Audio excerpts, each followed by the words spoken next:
sầu bên đó thì dễ bay bay ngày mà cũng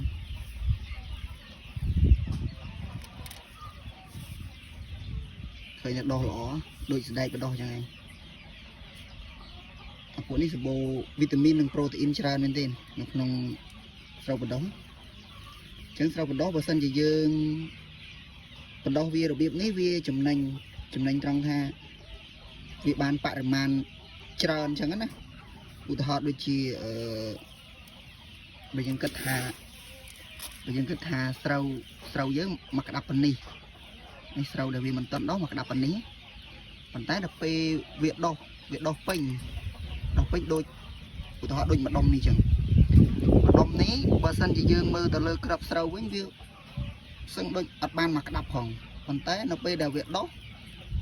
ឡើងចេញជាប្រឡូកមានរឹសមានអីចឹងទៅវាមកក្តាប់វិញនេះឃើញទេអញ្ចឹងវាបើយើងបដោះវាបានបរិមាណច្រើនហើយវាចំណេញយើងទៀតឧទាហរណ៍ថាយើងបដោះវាមកធុងស្ពេត្រូ